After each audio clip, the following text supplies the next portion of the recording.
It is 9 a.m. here in Los Angeles.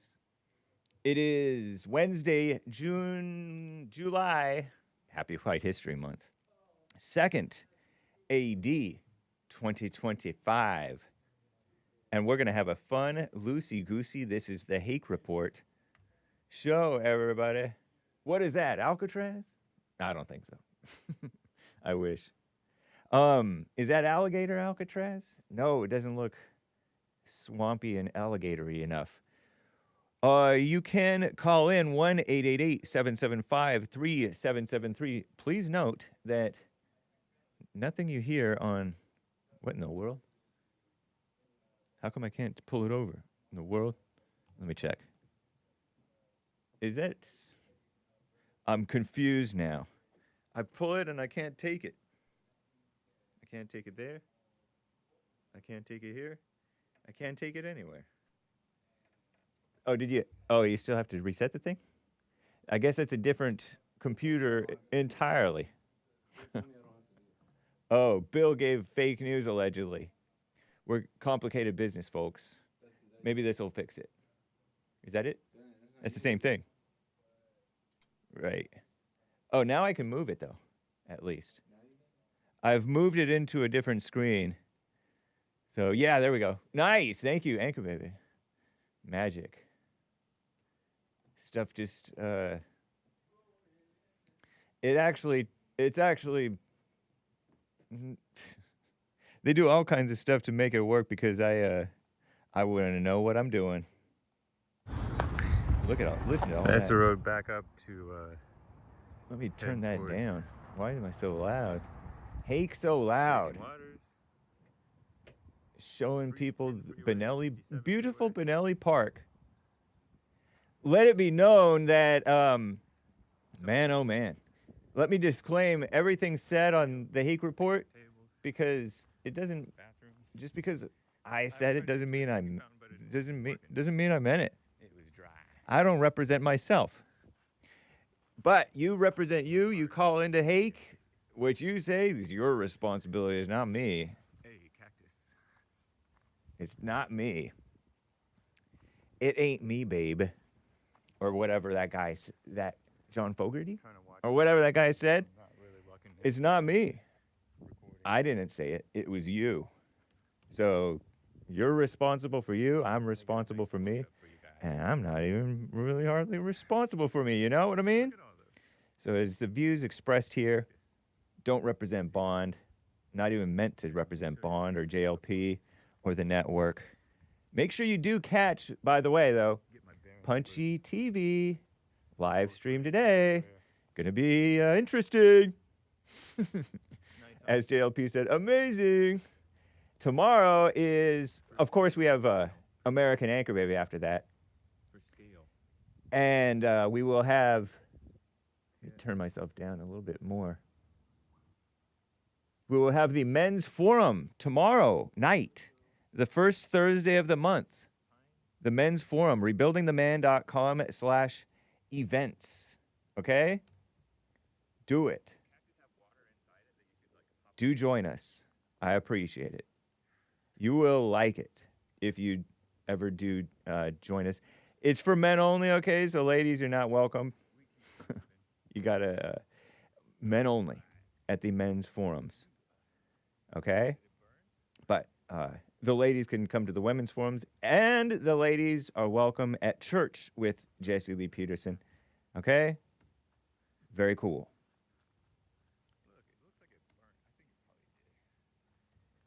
So what's up, you guys? John Doe. When Hake says something, Hake didn't say it. Indeed. Indeed. Why are you speaking like a valley girl? What do you mean? Anyway,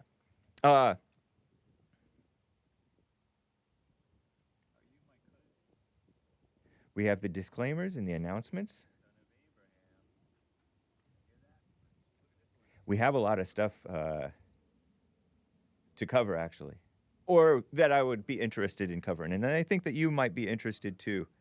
So, without further ado, anyway, guys, let's just get right on with the show.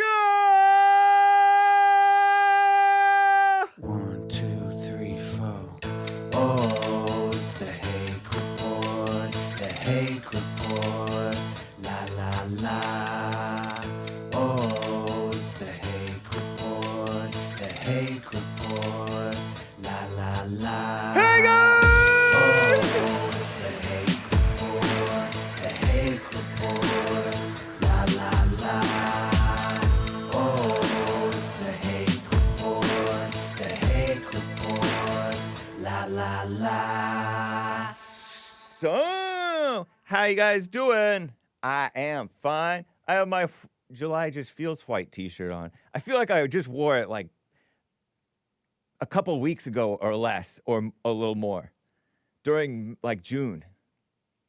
But I'm like, it's July, let me wear it again. So, and I've gotten really, we'll call it efficient with my thumbnails,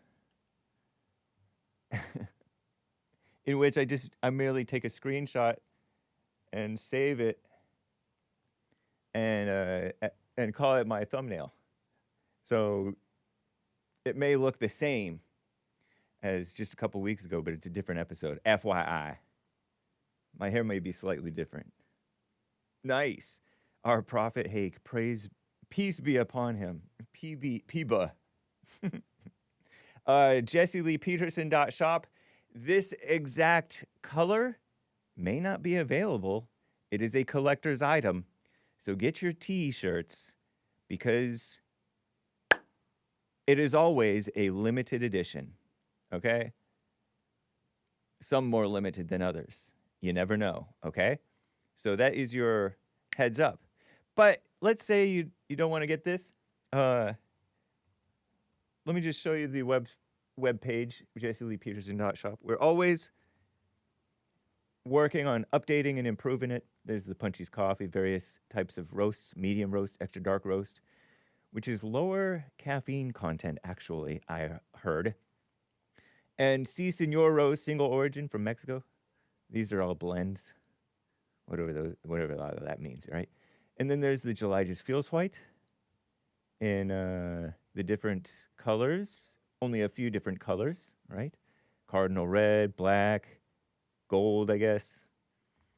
And then there's the White History Month one, similar colors, okay? And so they are, let me see. We'll call it history. If you do a search, there's Men's History Month and W asterisks History Month. And that is that's for a limited time only that we're offering the History Month. But it doesn't actually say censored, okay? It says white.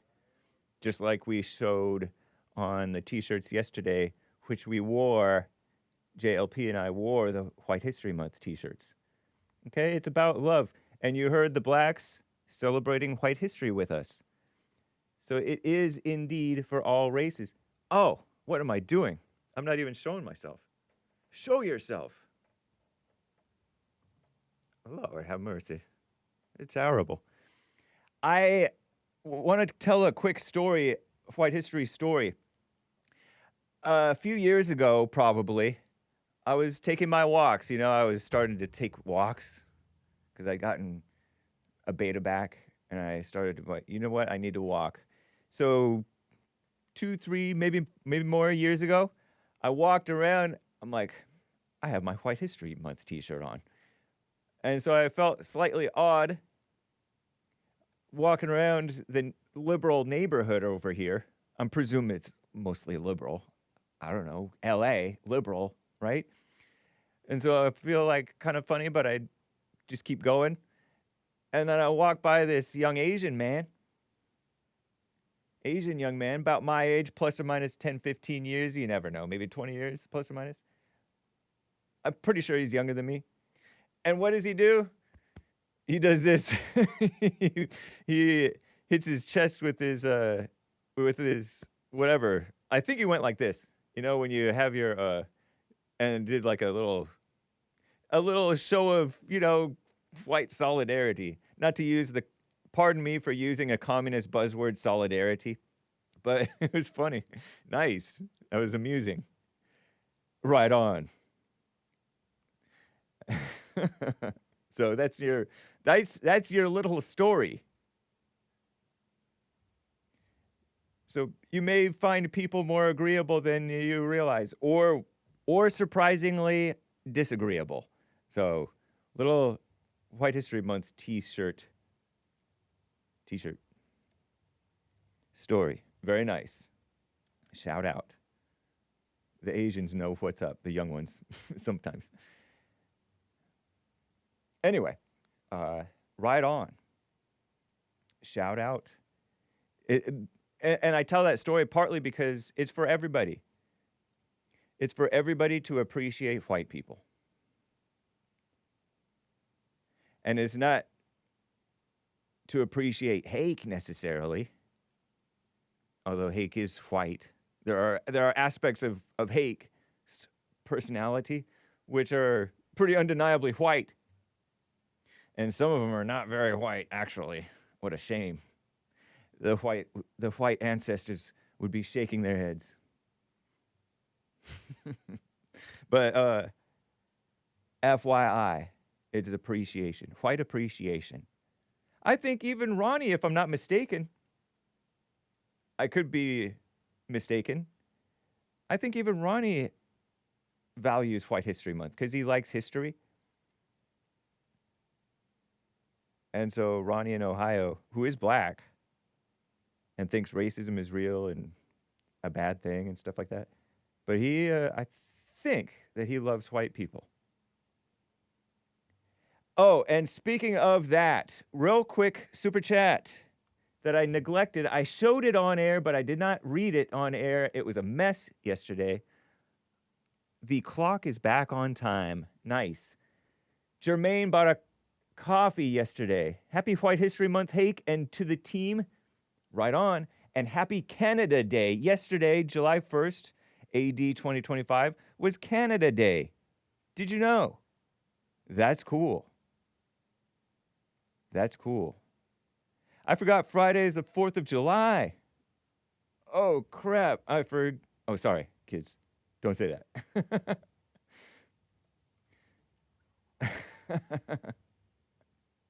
SMH. I started to be like, oh, maybe I can go on. I don't think I can do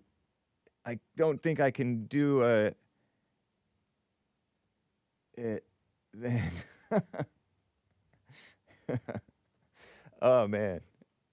I got an invite one day this week. And I'm like, I can't do Thursday because that's men's forum. For an outside appearance. I haven't done an appearance in a while.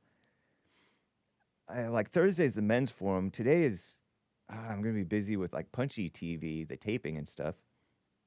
Don't really have time to do an appearance today. And I missed Monday and Tuesday. I missed this person's message Monday and Tuesday. And then Friday's the 4th of July. What if I want to go see my family? Not that I have a family of my own, but, you know, the family in which I grew up. Those people. So, yeah, dang. Don't say dang, kids. Anyway, yeah, happy Canada Day, Jermaine. That's cool. Right on. We're pulling for you, Canada. Come over to the light side. You came to me like the dawn through the night, just shining like the sun out of my dreams and into my life. You are the one, you are the one. Said I loved you, but I lied, 'cause this is more than love I feel inside. Said I loved you, but I was wrong, 'cause love could never, ever feel so strong, says Jermaine. Whoa, those sound like lyrics. Is that the Oh Canada song? What are these lyrics? Do I have to disclaim or disavow them? Let's find out. The provided lyrics are from the song Said I Loved You, But I Lied by Michael Bolton. Was Michael Bolton Canadian or was he white? Or both? or neither. I don't know. But I recognize that name. Michael Bolton. Let's find out real quick. Dang. American singer and songwriter. Hard rock. He did heavy metal, according to Google AI, if that's to be believed. Maybe it is. Solo and his band Blackjack. Whoever heard of that? I'm sure some of you did. Pop ballad singer. Was he Christian? No wonder I didn't hear of him. In the 80s and 90s, pop ballads. You know what? A lot of metal groups turned around and made great pop songs. They did. It's true. Look at Sugar Ray. Sugar Ray was kind of like this cringy metal stuff. And then they did that nice pop, those pop songs that are with the guitar, the acoustic guitar pop sound. Ding ding ding ding ding ding ding ding ding ding ding ding ding ding. One day. It's not Christian, but it's very catchy. And they were so-called metal or something back before. There's others too. So shout out. And we use the term metal loosely. The metalheads are probably cringing, actually. They should have been pop all along, you know, some of these people. Some people say Weezer was kind of metal. And Weezer's very poppy. So, nice. Right on. Thank you for the coffee over there, Jermaine. You are culturing me with my own American culture, and you're Canadian, and maybe I don't even know. So right on, right on, right on. Ha! I would like to get to Mark in Los Angeles, California. Mark, what's up, man? How you doing? Very good. Thanks for taking my call, Hake. Yeah. I just wanted to shout out to White History Month. Yeah, happy White History Month. Yes, sir. Thank you. And I'd like to point out a few heroes who have helped throughout American history to preserve our race.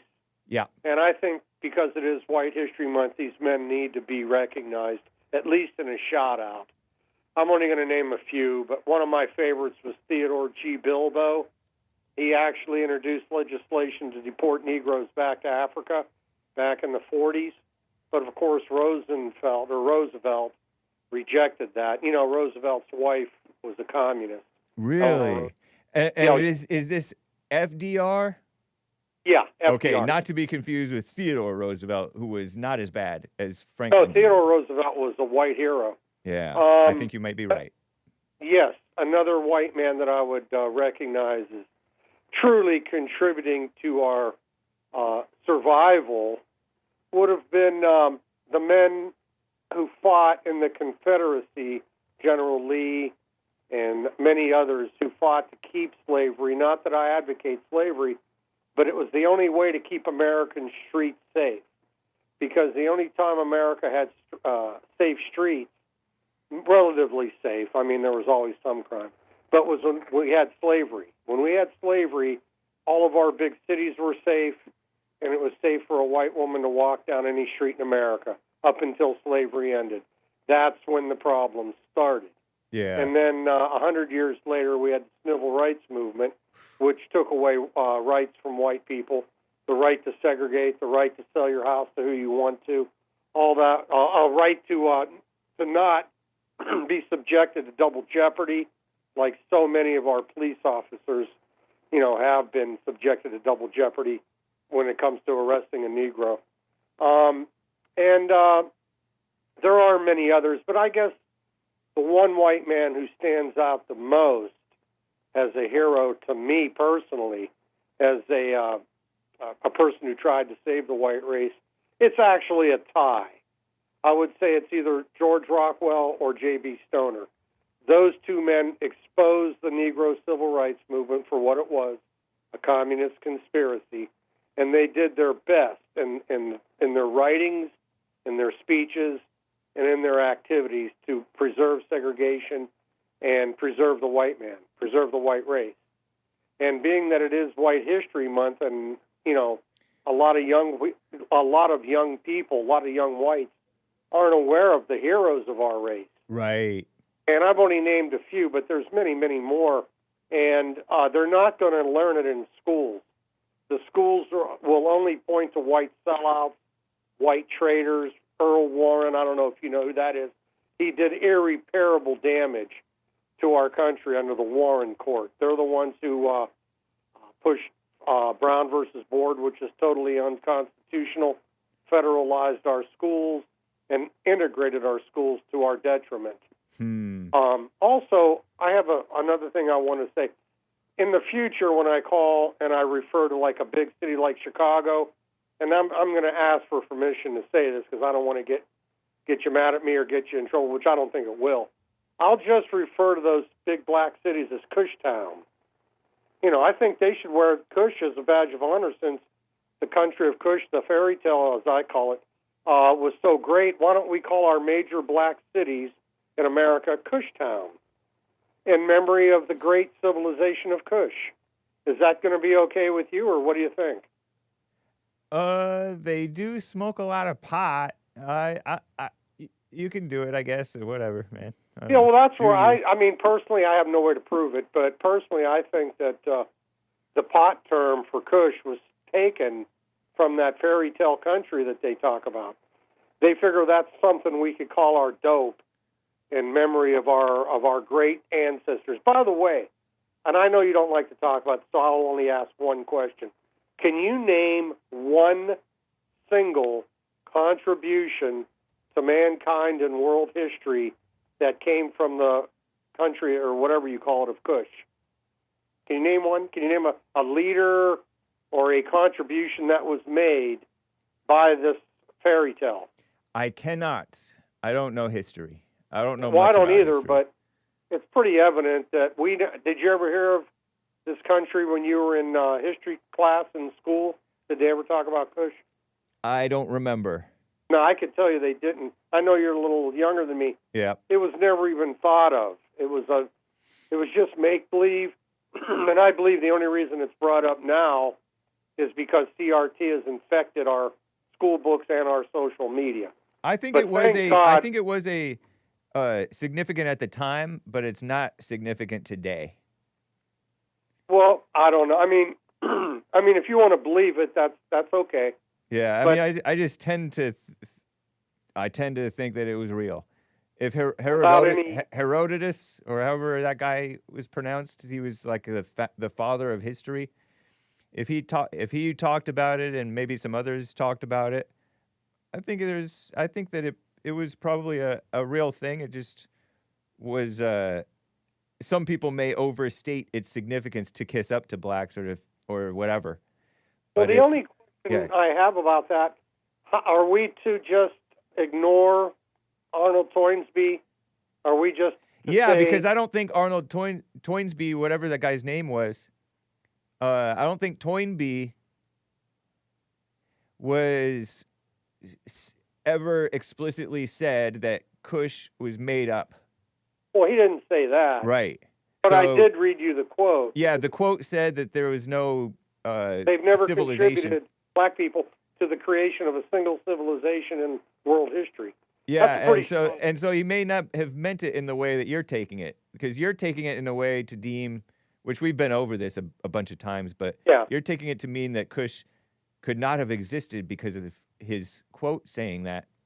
But his quote saying that, he might have meant like a significant civilization, whereas Kush was a civilization, but it's no longer a civilization that's significant or of note because it had no lasting inventions or lasting Right. things. And you can't even name someone who, and I hope you don't believe that fairy tale lasted 1,000 years. It may have, back in the day, things may years? have.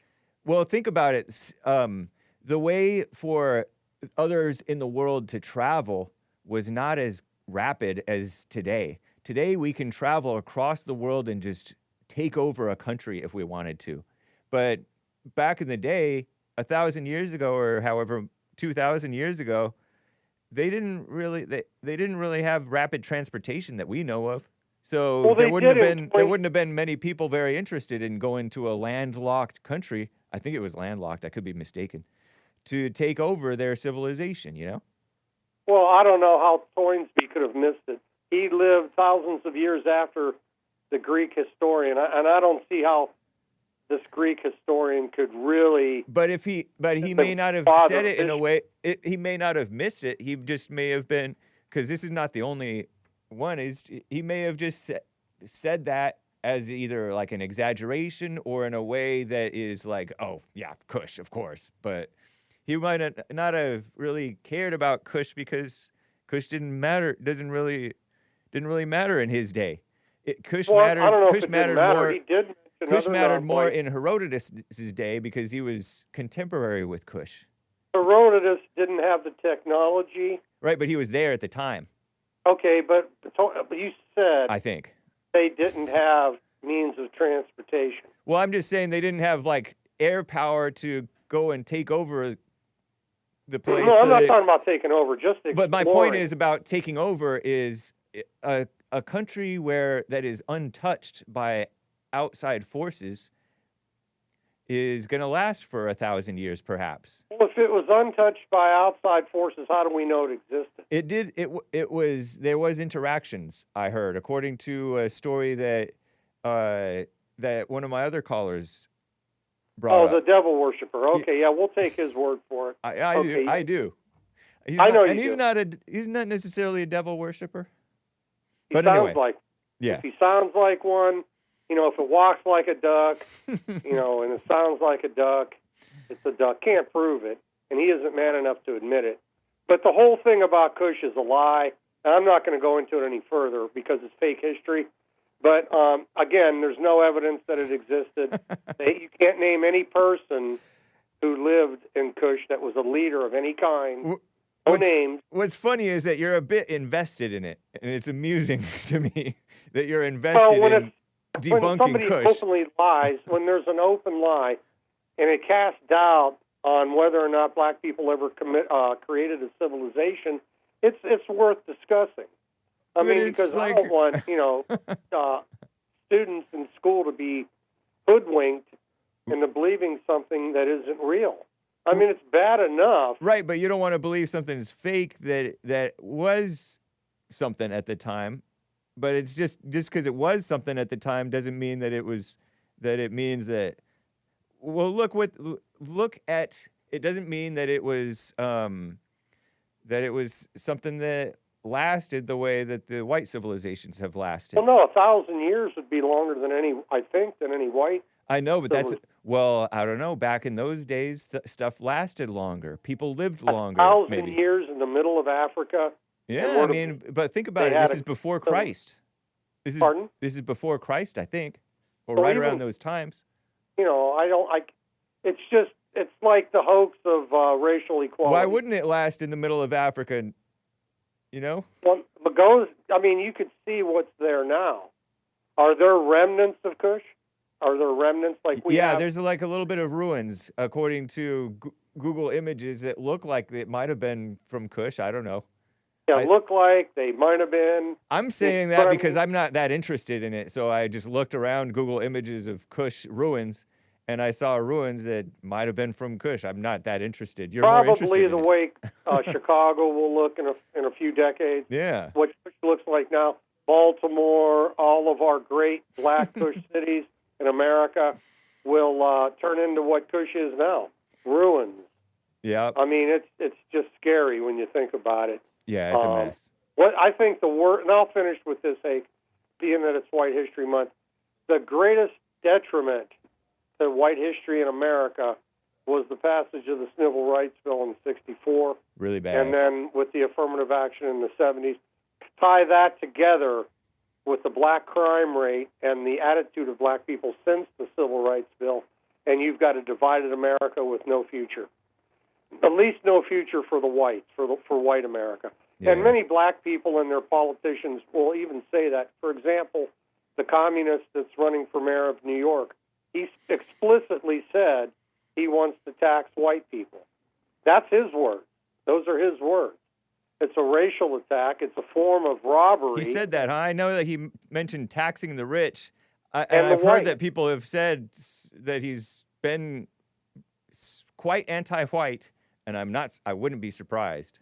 Well, no, but that was actually his statement. We want to put heavier taxes on wealthy people and white neighborhoods. Interesting. He distinctly said white. Wow. And he's hardly getting any kickback or, pushback on that because Right. society's afraid. Whites are afraid to speak up.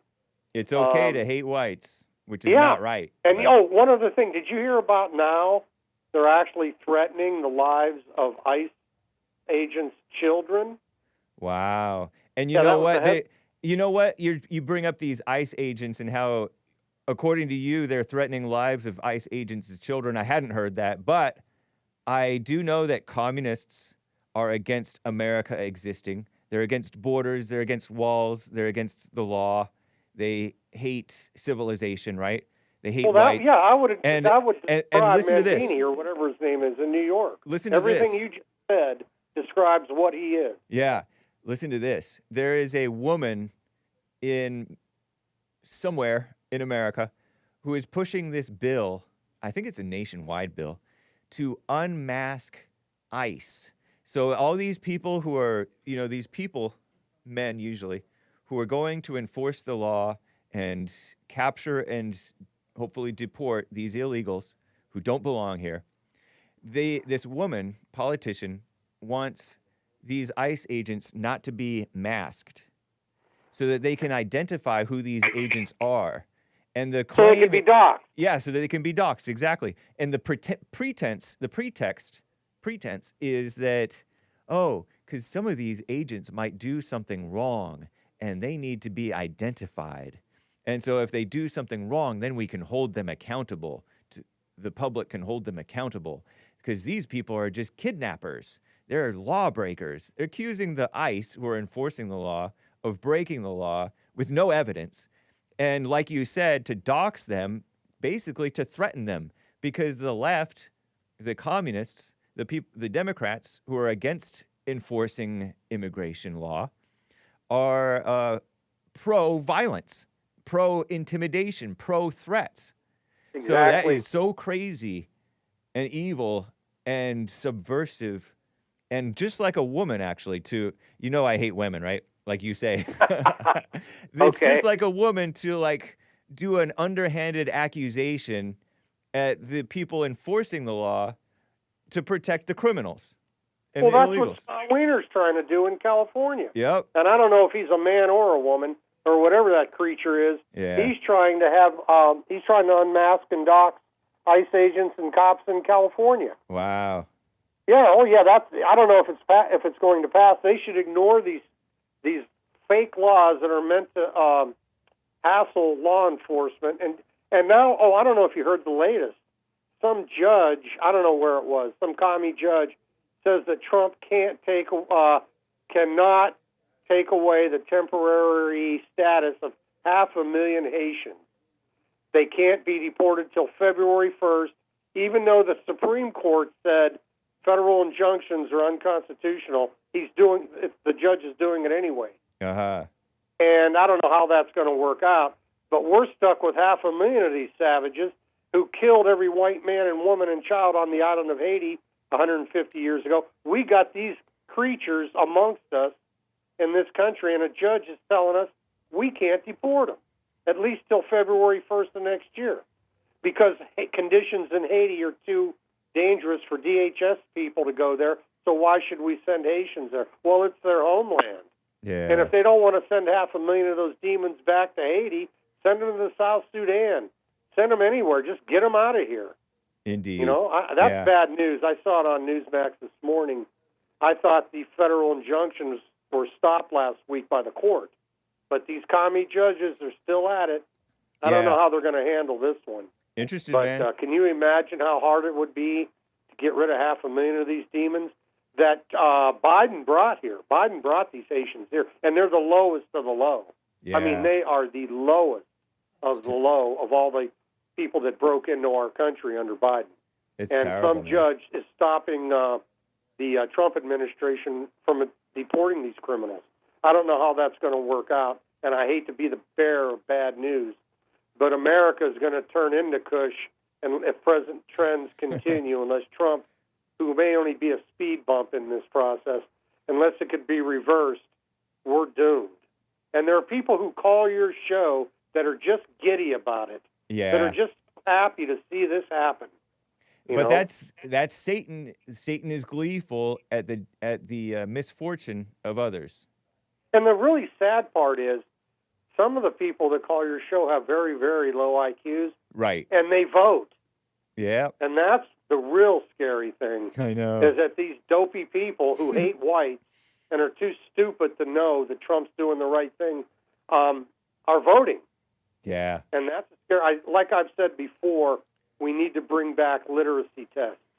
That would eliminate the morons that are voting. Of course, the Negroes will complain because so many of them fit into that category.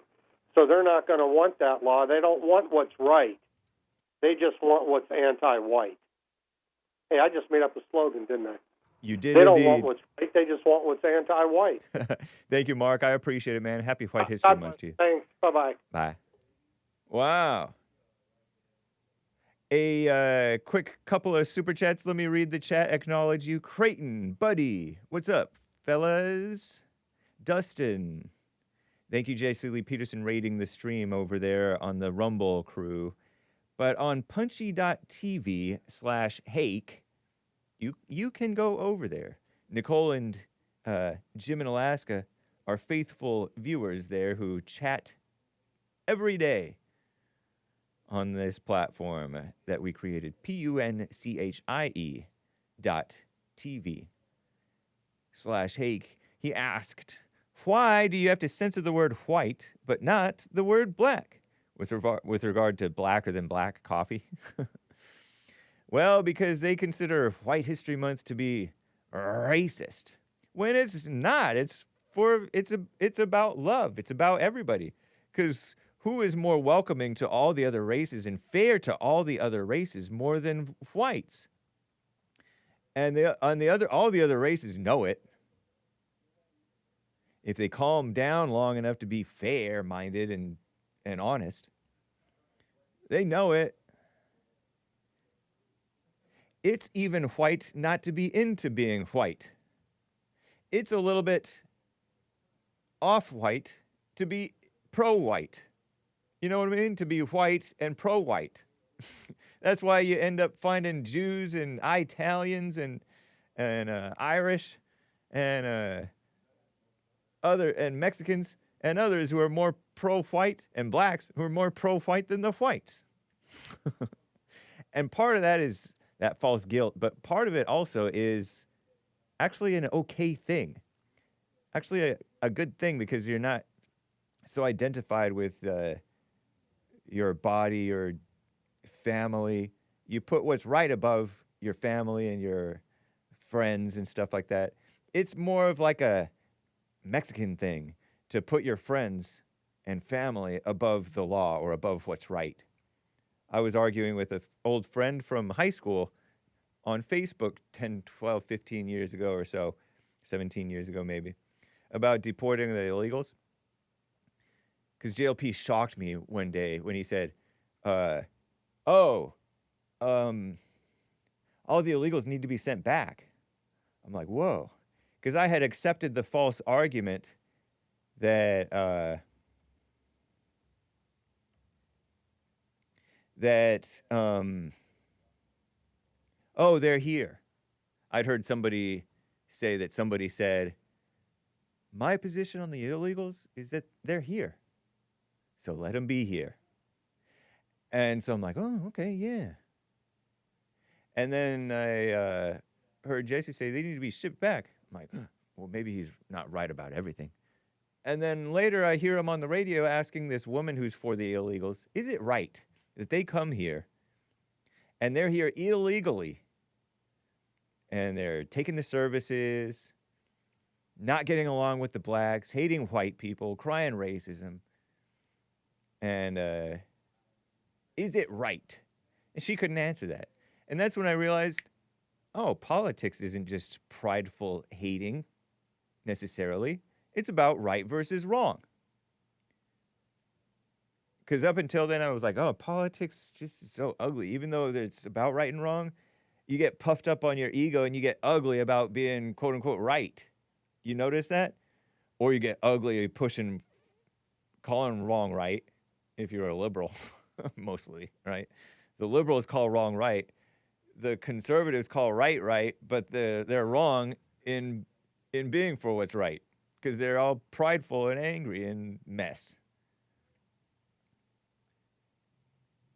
So I'm like, oh, yeah. And so I told my friend they should be deported on Facebook. And he's like, that's heartbreaking that you would say that. These are your friends. These are friends' family members. You've been in their homes. I'm like, just because they're friends, just because I have illegal friends doesn't make right wrong. Right is doing what's right, which is deporting illegals who aren't supposed to be here.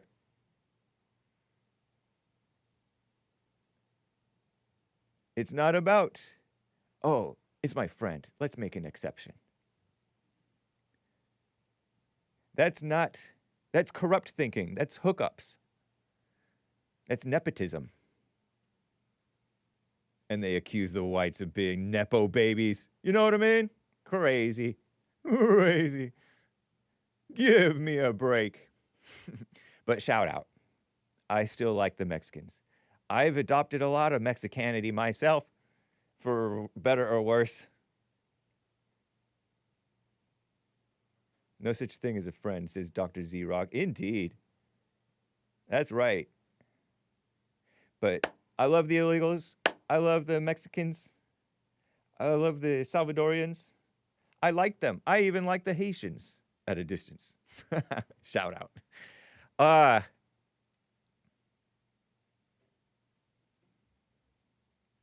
Nepotism, you sure? Asks IC. I'm pretty sure, right? Isn't that favoring friends and family and giving them special treatment? Kinda. All right, so let me get back to some calls. William, number 7 in California. How you doing, man? Are you there? Whoa. Whoa.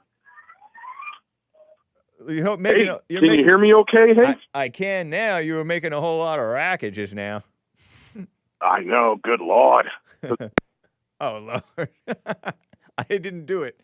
He clicked. William, number 7, clicked.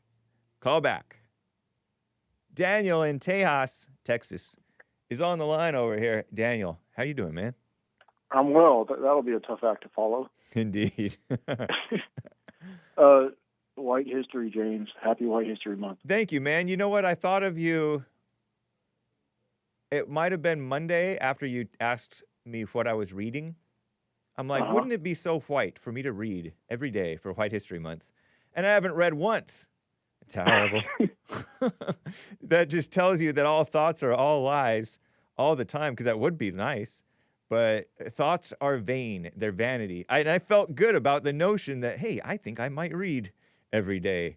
For White History Month, I'll be better prepared for my show. I'll have interesting things to present.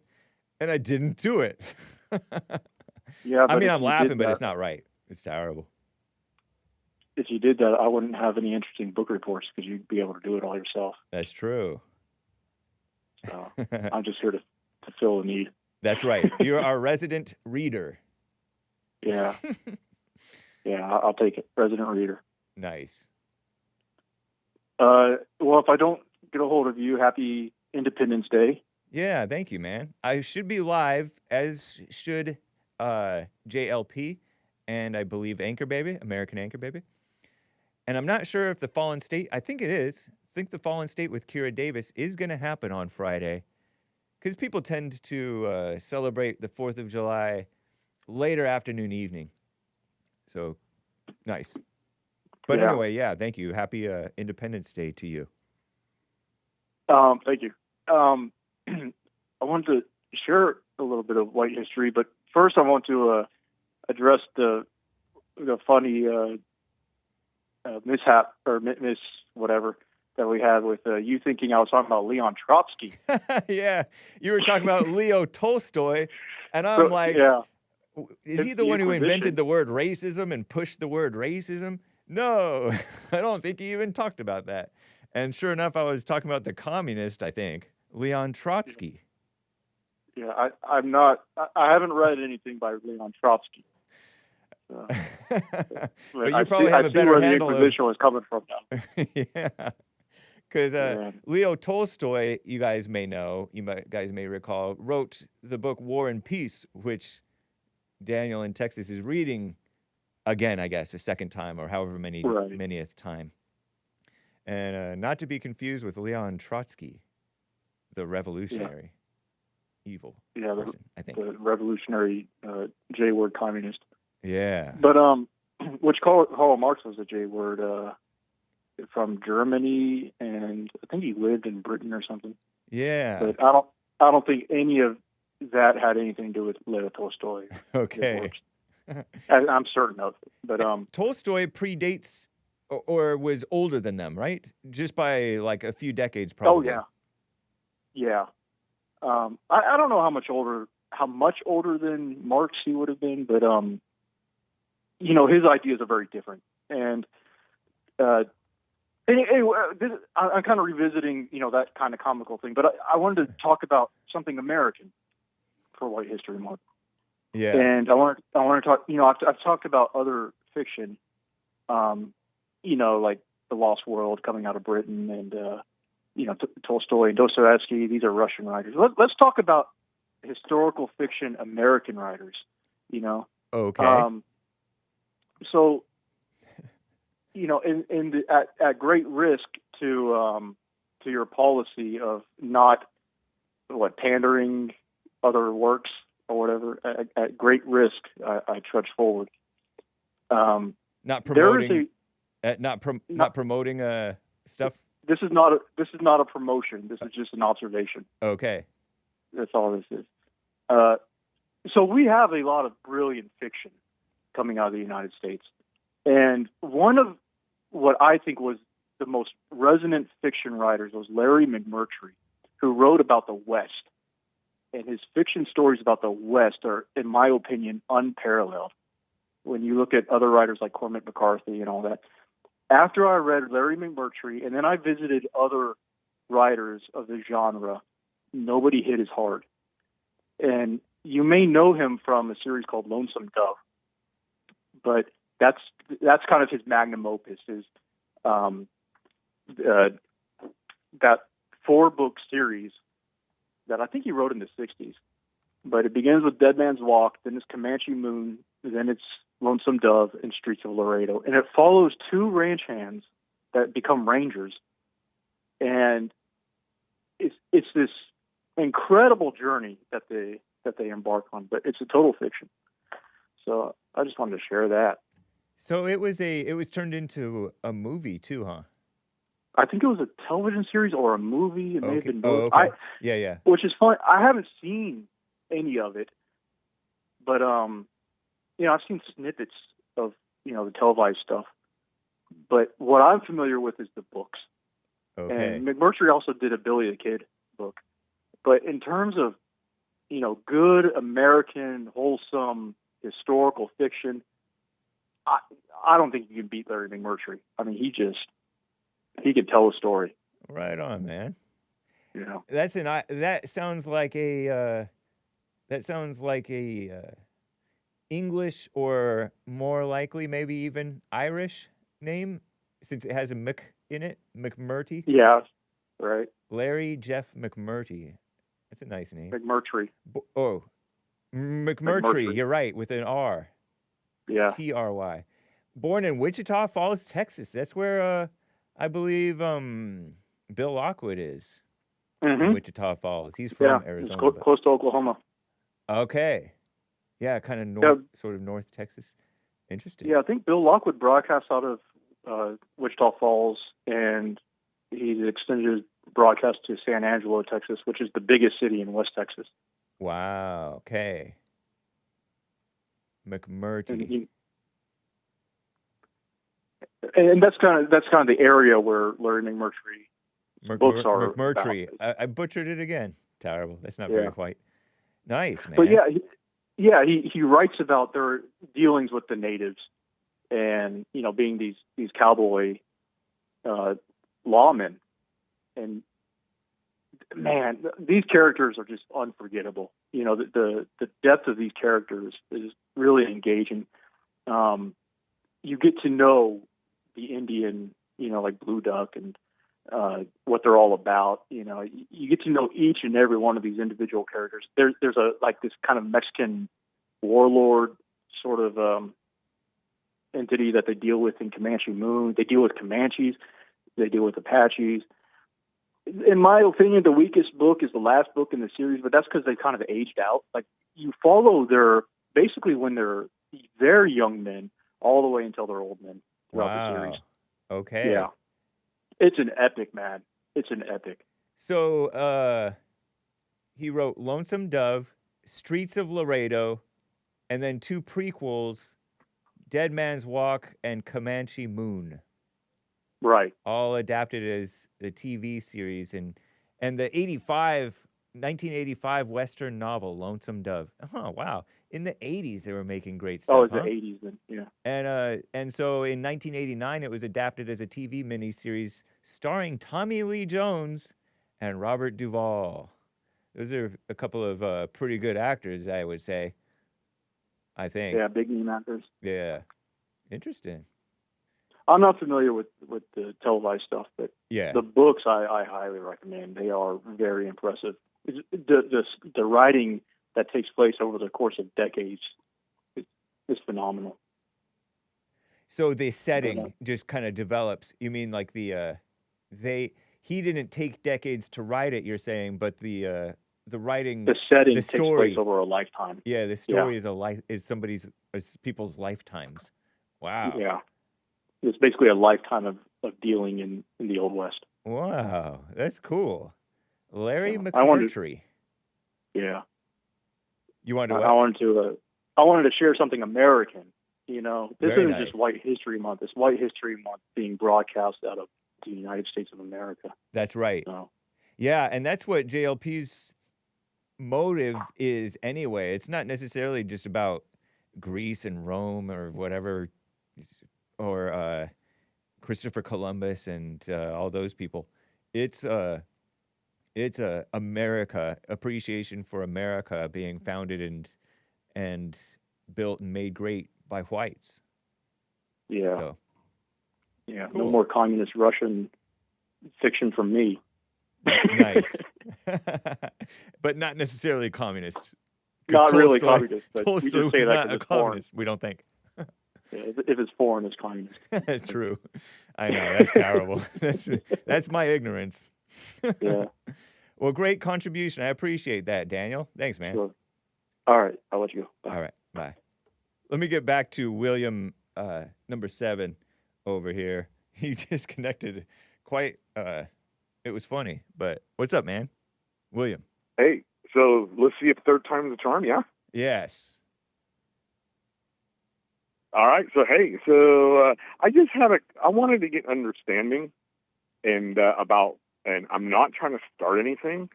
Cool. I'm just curious because Mark calls in a lot. But what is his, like Kush is mentioned in the Bible or the scriptures? Oh, yeah. About the nation. Yeah, it is. Is it the same? Is it the same Kush? Well, I mean, I guess we could argue over that. I'm not trying to cast doubt. I'm just asking. Not you. Yeah. I'm playing devil's advocate for Mark. Okay. So basically, yeah, because I don't know. So I guess I'm wondering, when he says it's a fairy tale, is the fact that the nation became something and was prominent.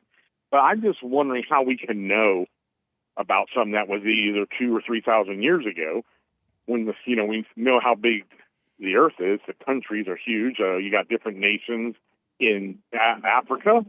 So I just don't know how we can know for sure, because we're talking about way in the past, correct? Yes. Like way in the past. So I don't know. I don't understand. That's all. And I know you just said that it kind of tickled you that he's kind of invested or something like that. Right. And he's invested in, he's quick. It's, we had the biblical question, what would happen if you neither agreed nor disagreed with others? and then we had the assignment with church from Jesse Lee about neither agree nor disagree, communicate without agreeing or disagreeing. And Yeah, that I believe is- he said what would happen if you did not disagree or agree. Yeah, and the part of the reason is people have a knee-jerk, egotistical, false need to agree or to disagree. Yeah. Yet in the same breath, we live on Earth today, right? Current day, today, whatever the date is. Okay. And they still say the Earth's a globe, and so that's today. And yet he doesn't want to talk about that because it's proven. Yet I don't think it is. But anyway, and then the IQ thing, man. I'm like, so IQ. If I realize it's a test on how fast a person gets and understands a certain type of thought process. And, when you take your ASVAB in the military, you have different, they rate you in 5 categories. One's spatial, one's reasoning, one's, I think, mathematical. They have all these categories. And so, how we're all different and our brains are wired different a little bit and upbringing and whatnot. So What's the ASVAB? when you measure that, you said ASVAB in the military. What is that? Spell it for me. I believe ASVAB, and I believe it's a IQ test because ASVAB? A is I'm not in apple, 100% S sure. is in The Sam, ASVAB. D is in dog, A is in apple. No. Sorry about that. A is in apple, S is in Sam, V is in Victor, A is in apple, P is in Paul.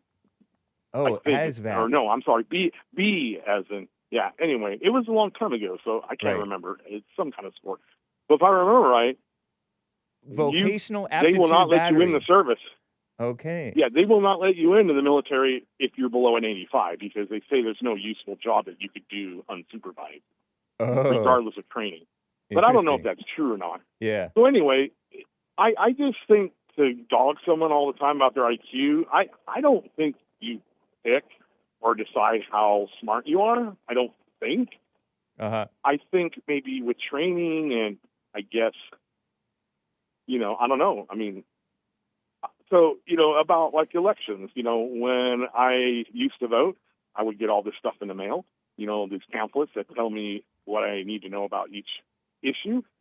But, they're a summary, but I still have to believe whoever printed that. And the Democrats print theirs and the Republicans print theirs. And yet nothing changes. And so to me, I think your intelligence has nothing to do with whether you should vote or not. It's whether you want to believe the narrative of the parties. Because if you think about it, the Democrats and Republicans basically, it's like we're right, no, we're right, and we go back and forth every 4 years to 8 years between the House and the presidency and the states being controlled by these parties, and yet nothing changes, and our country's going to hell. But to me, that's just proof that the system's broke because we're fallen men.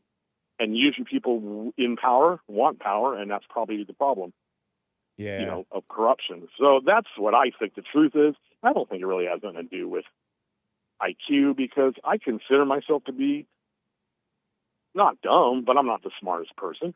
Right. But after a while, you start reading all those pamphlets, I was starting to get overwhelmed. And I'm like, and how do I know all these pamphlets and mail-outs are even correct? I got to trust these people. And so, to me, I don't know. Does that make sense?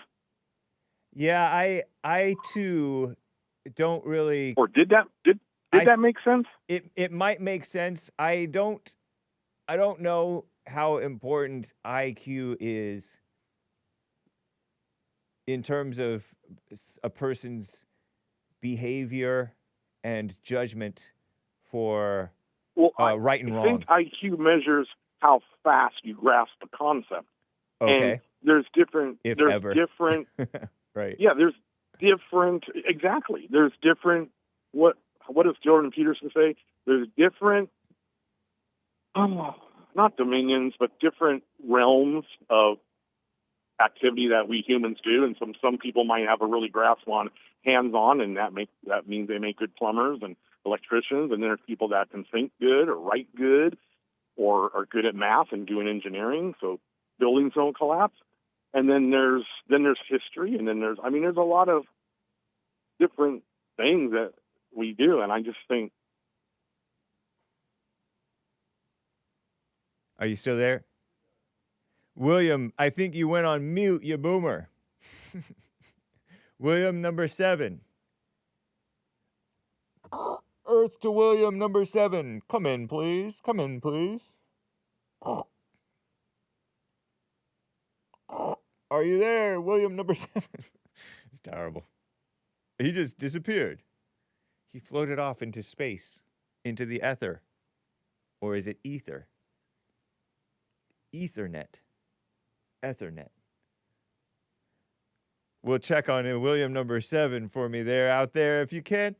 Oh, disconnected. Tried to check on him. Disconnected.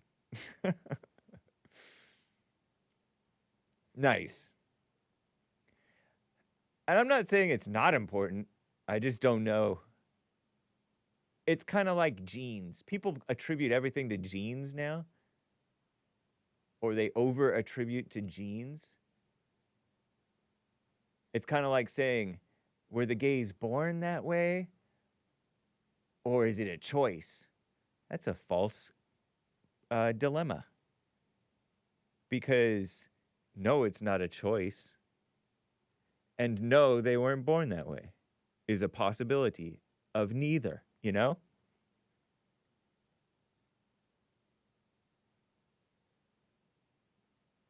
They estimate Leonardo da Vinci is somewhere between 180 and 220 IQ, it looks like. Einstein around 160. Lame-o.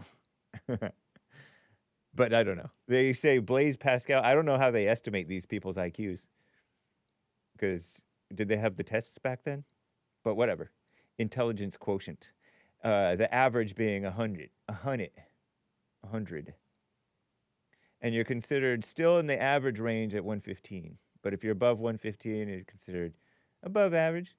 And if you're above 130, you're what did it say? I forget. But anyway. Oh, Lord. The ASVAB, Armed Services Vocational Aptitude Battery. But let me just go back over here, I guess. Because I thought that was kind of interesting. If you're above 130, which CJ, I believe, he kind of seemed to indicate, he seemed to self-dox his IQ as like 135 or 145, and that's considered high IQ. I think I'm a midwit. But I feel like I'm upper midwit class. I feel like I'm above average. My mom says I'm special. Are you more special if you have a higher IQ?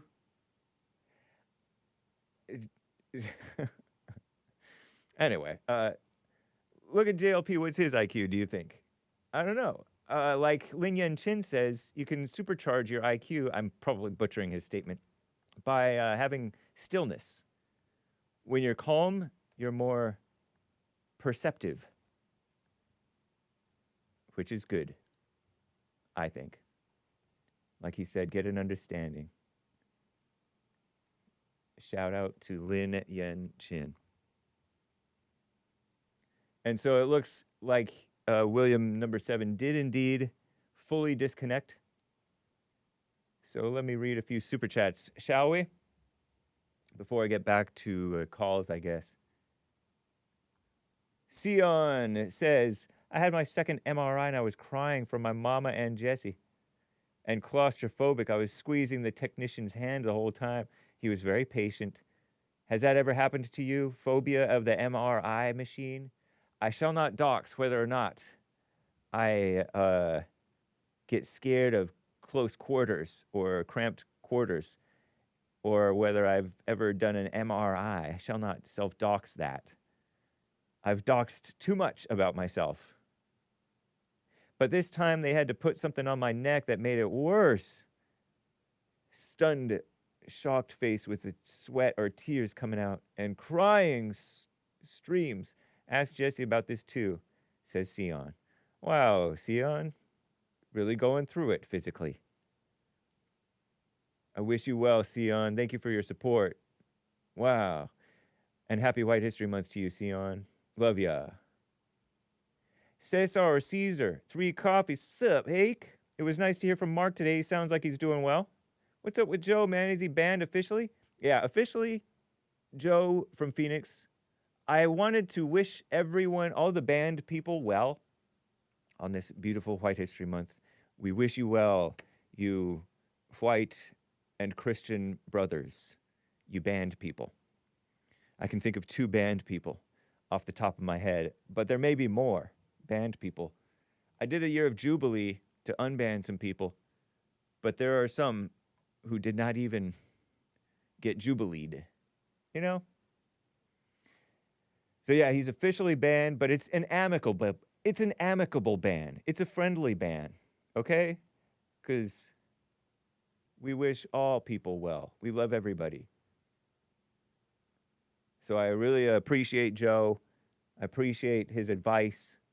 I appreciate his warnings and all that. And can we address the elephant in the room already? There is no elephant in the room. The elephant's gone.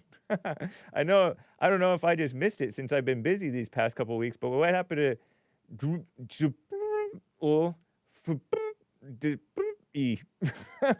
talking about Joel Friday. Joel Friday left. And apparently he had to leave quickly, okay? He couldn't say goodbye. So we wish him well as well. Happy White History Month to Joel Friday.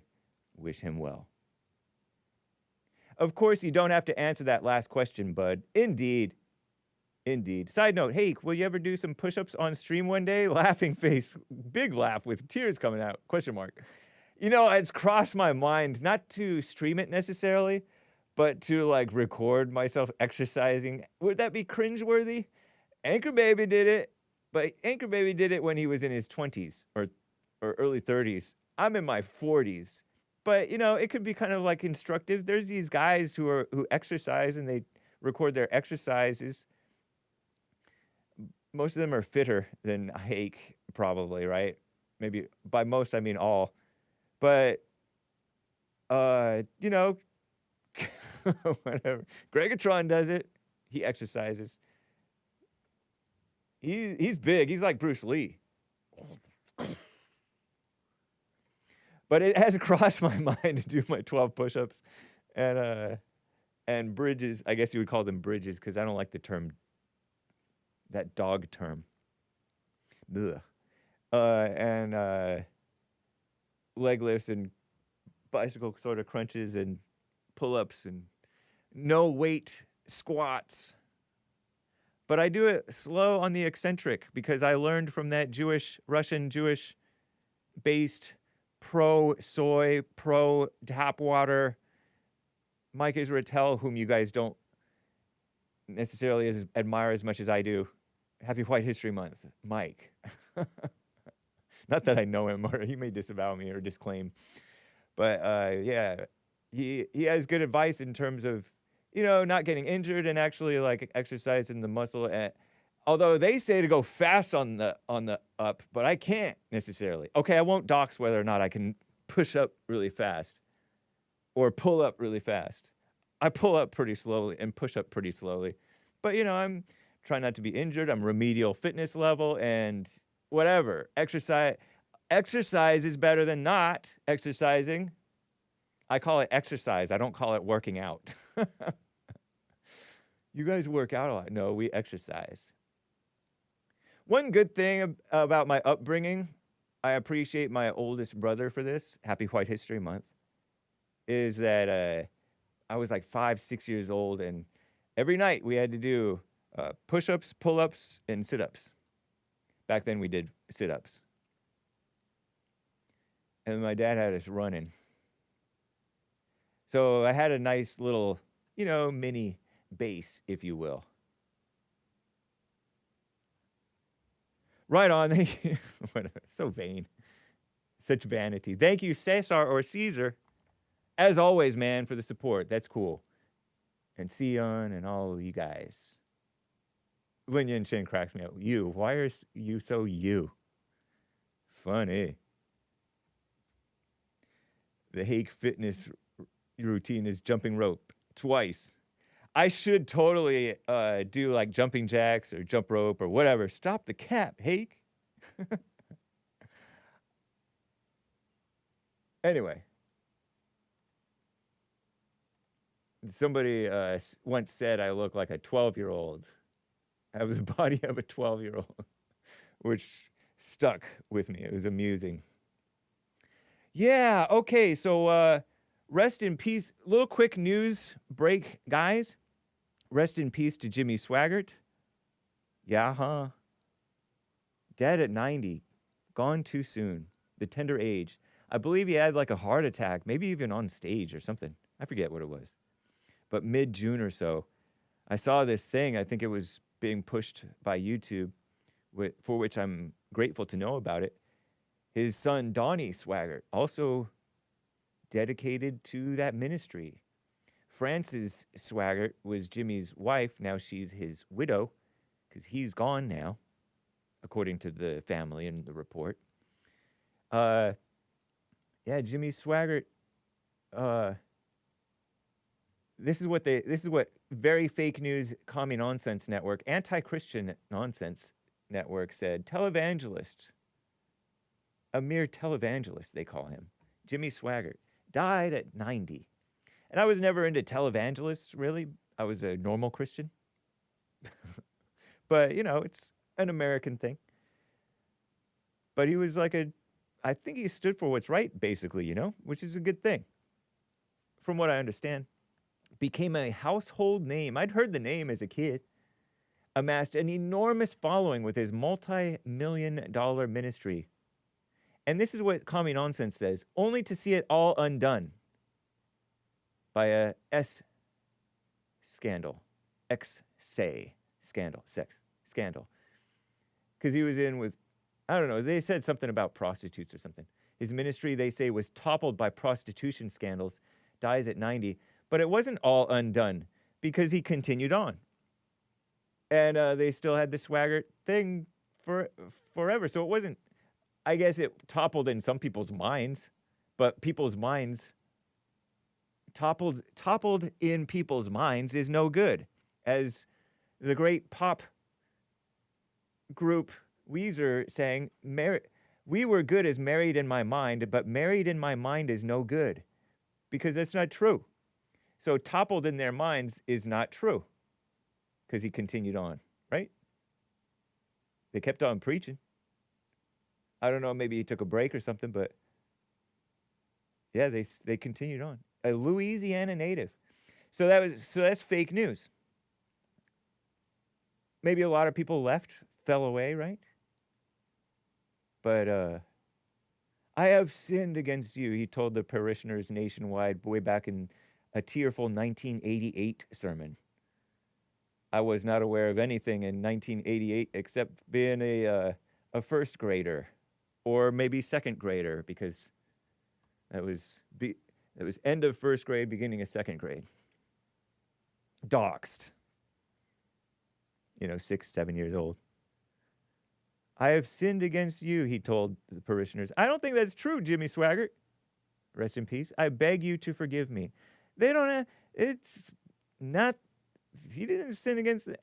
I get that you're supposed to be a good example. You're held to a higher standard as a leader and all that stuff. But he did wrong against himself, if he cheated on his wife or whatever, or we call it committed adultery against his wife or whatever he did. I don't know. And it's a big flashy thing that they make it the story because they're so worldly. But God doesn't even remember it. Frances Swaggart is cool. Frances Swaggart interviewed JLP many times. Swaggart. And Frances is Frances. Interesting, huh? She's 87 years old.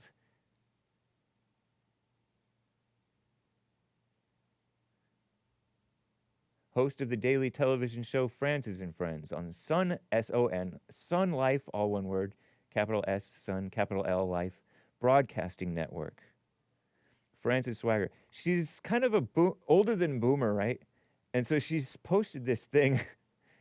And I don't know if, look, it says, I didn't vote for Trump. My conscience is clear because I'm not an idiot. But I think she posted this in November 22nd. I am so, and then posted this. I don't think that this is real. I don't know what it is. Maybe it is real, but is that her? I don't know. I don't think so. Maybe it is. I forget what she looked like. But anyway, I don't know if they were Trump supporters or not. It doesn't really matter. But interesting, huh? Whatever. That was just a side note. Doo-doo-doo-doo-doo. Francis and Friends. I wonder if they're still active. Anyway, yeah, so rest in peace and commie anti-Christian nonsense network is fake news. Swaggart grew up poor, the son of a preacher in a music-rich family. Oh yeah, he excelled at piano and gospel music, playing and singing with talented cousin who took different paths, rock and roller Jerry Lee Lewis and country singer Mickey Gilley. Cool. So he was very, what's that thing that they said that Hitler was and that they said Obama was? Charismatic. He had charisma. Nice. Nick Fuentes, very engaging. That's cool. So there's your little news. Rest in peace to Jimmy Swaggart. I called him a white history hero. Not that I really have a strong position either way. It's just a basic respect. R.I.P. Jimmy Swaggart. Coffees. Man, oh man, oh man. The lines are full, guys. Let me get to David in Ocala, Florida. On the line over here. David, it's good to hear from you, man. Happy White History Month to you. Yeah, happy White History Month. Have we talked since White History Month started? No. Nice. It's good to hear from you. We talked last Friday. Okay. Cool, yeah. So, Walmart triggers me, man. I'm riding there with my wife the other day, and when we got married on our honeymoon, when we were going down to South Florida, okay, for our honeymoon, yeah, she had this game called Slugbug. Have you ever heard about that game? It's called Slugbug. Yeah, I have actually. Yeah. Well, you don't see too many VW bugs anymore, so you really can't play it like you could back 33 years ago, right? Yeah, the Volkswagen Beetle, also known as a bug. And if you see a bug, if you see a beetle, a Volkswagen Beetle, you can punch your friend in the car in the arm. You see a bug, you slug him. Slug bug, right? So anyway, that's a funny game. We're pulling in now. Of course, I'm listening to talk radio, okay, and I was listening to Hannity. Okay. But anyway, which she does not like. Okay, but anyway, so funny. as we're pulling in to Walmart, I say to her, hey, I said, remember how we used to play Slugbug? And she goes, yeah. I go, well, how about we play White Woman today? So if you see a white woman, you can punch. You can punch her. Right, or she can punch me. And she did not like that, dude. That's funny. Yeah, she was tired. She went into, I got to be careful now. I promised her I would, back off of this because she went into you're not the man I married 33 years ago. Wow. I know. So I had to, call you and tell you that, man. Is that funny or what? So you're messing with your wife. Messing around with your wife, not in a dirty way, but in terms of play. You're being playfully teasing your wife, and she can't handle it. She just, I think, it's been affecting me for few years now. You know, When you and- say you can't stand Walmart, you're talking about the blacks and the crime and the just degeneracy that you're seeing No, it's around not you. the Or blacks, man. the It ain't Mexicans? even the blacks. It's the freaking South American Venezuela. Dude, it's like when I walk into a Yeah. Walmart now, nothing but Spanish people. Now, I don't know where, I don't know if some of them moved from New York or what, but there's look, I've been in Walmart where I live, and I swear they just crossed the border, dude. I mean, you know what I'm saying? I mean, they've been in the country 6 months. You're right, and she's right. And do I you know she's why I say right. that? I know. Yeah, she's right. She's right. Why is she right? Do you Because say? I should just blow it off, man, because there's not a dang thing I can do about it. That's it's sort right. of like flat. It's sort of like flat Earth. You know what I'm saying? Yep. It's like this. There's no arguing. There's no convincing the rest of the world to go along with sanity. So you just have to live in the insanity and be unbothered by the evil in the world. Well, if you notice, that's a lot easier for women to do, because they live in their own little world. You know what I'm saying? We have to be the reality men. That's why we go to war. So, yeah. And these people that call up here about flat Earth and all that, Yep. I would say you should be more concerned with the U.S. government and what they've done to you, okay, by just throwing your tax dollars all over the place, wasting your money, causing inflation to be so sky high, all right, and ruining your American dream. Right. Okay? Yeah. Stealing it from you. They just stole it from you. That's right. And nothing's going to change, man. I mean, the damage is done, put it that way. That's true. 37 trillion in debt. Hey, you brought up Jimmy Swaggart. Yeah. I was wondering if you had any comments or anything that you knew, insight, whatever. I knew this friend was going to be calling me when I was on the phone. It's beeping a little bit. It's just, it'll stop. Anyway, okay. I bought some tapes from him back in like 1990. They were called Livin on Borrowed Time. Okay. Yeah, I still have them. Wow. Except for one tape. One tape I loaned out to some girl about the Antichrist. Okay. And she never gave it back to me.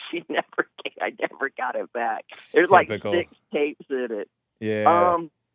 He started out. He meant well. How about that? He was he really preached the true gospel of Christ. Yeah. And the enemy always comes against men with sex, if you notice that. Yeah. True. Usually. It's usually a woman he tries to use to take a guy out. Yeah.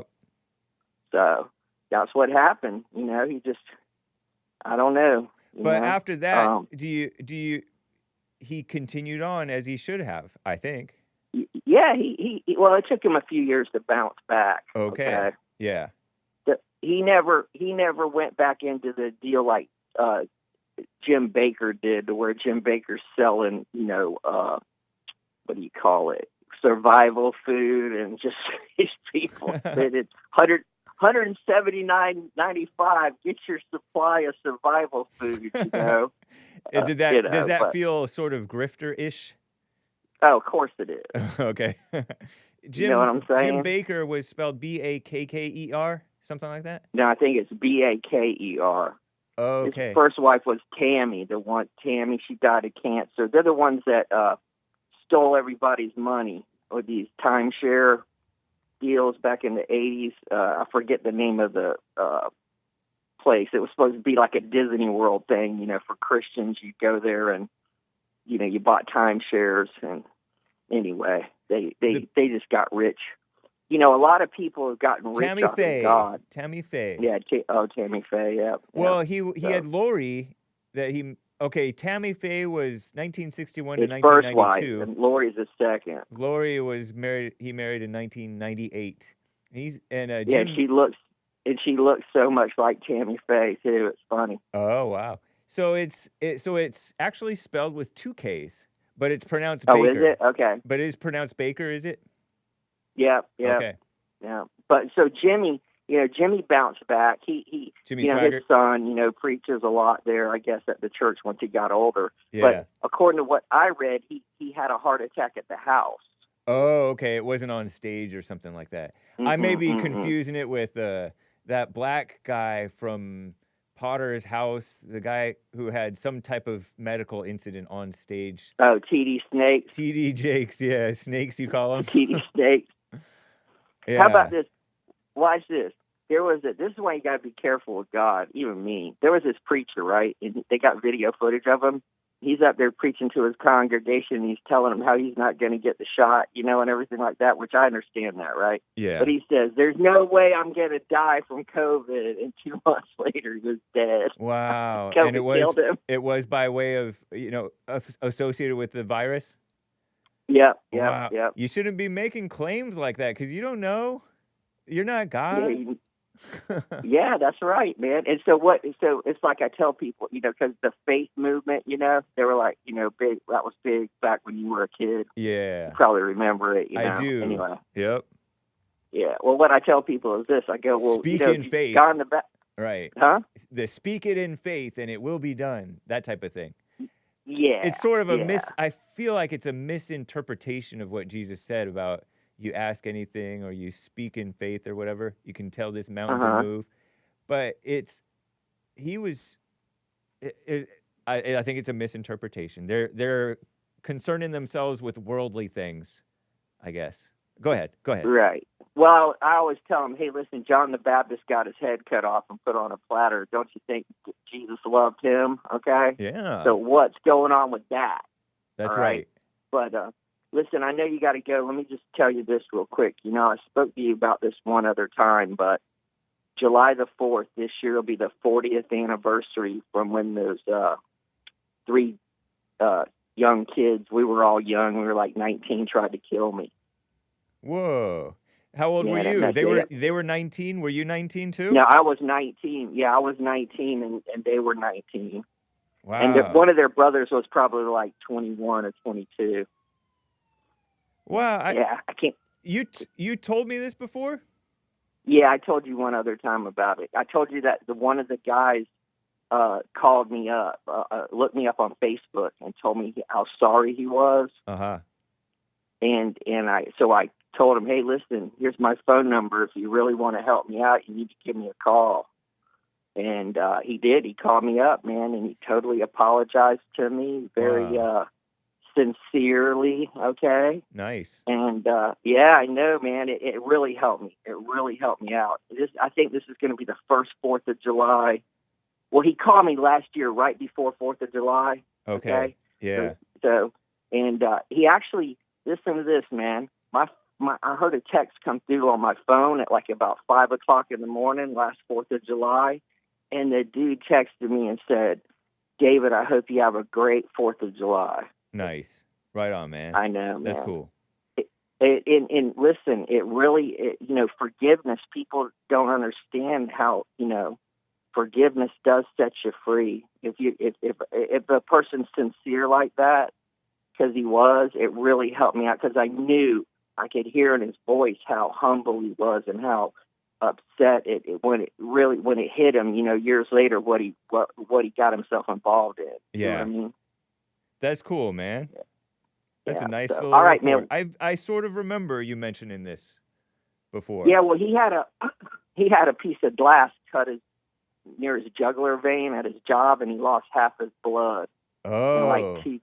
About 2009, I think it was. And so that shook him up and had him like take a little review of his life. Right. Okay. Right. And he told me that too. So, but this guy told me, listen, David, if you need anything, you call me. So, when somebody tells you that, you pretty much can believe them. Yeah. We went to high school together. We knew each other in high school. We were enemies.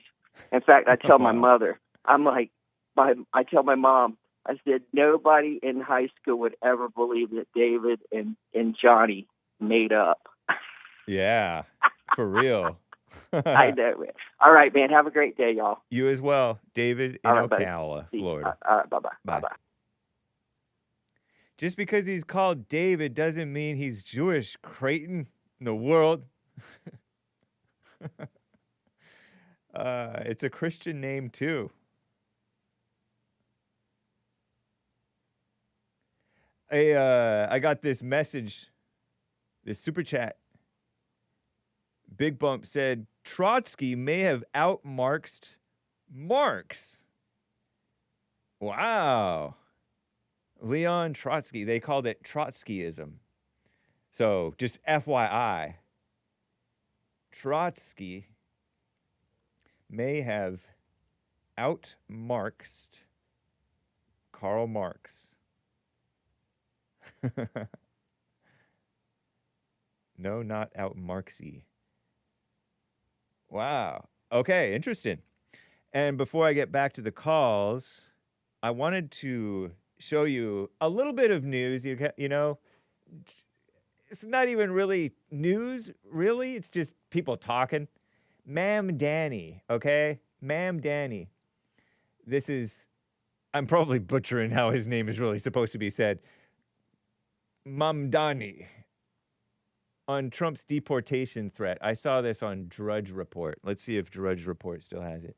Although Drudge Report has pop-ups. Diddy Freedom Day. Yeah, look at this.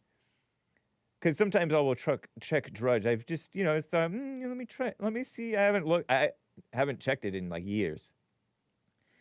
Because the website, I don't know if it's even Matt Drudge anymore, maybe. Mamdani on Trump deportation threat. I'm like, Trump deportation threat?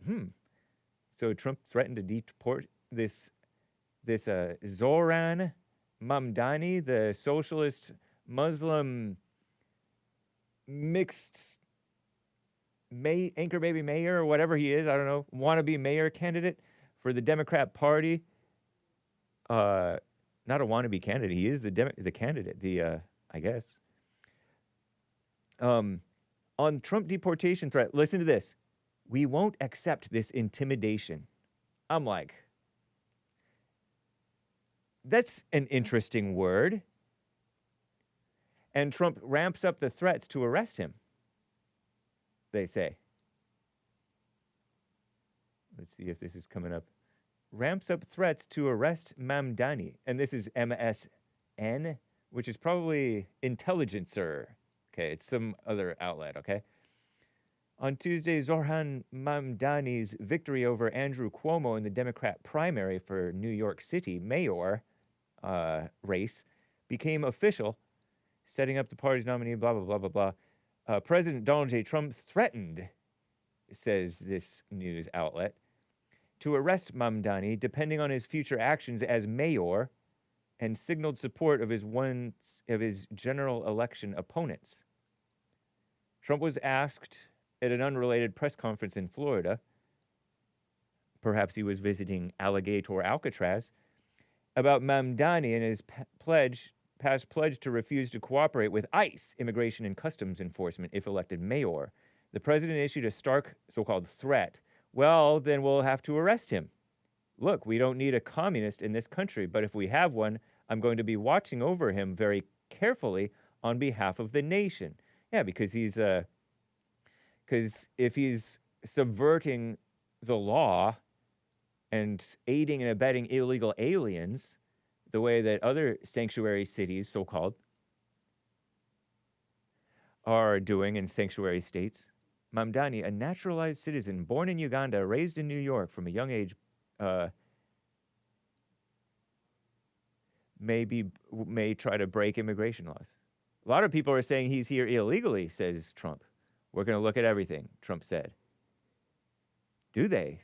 And they say that, oh, he was born here. Oh, no, he was a naturalized citizen, whatever. Was he a naturalized illegal? I wonder.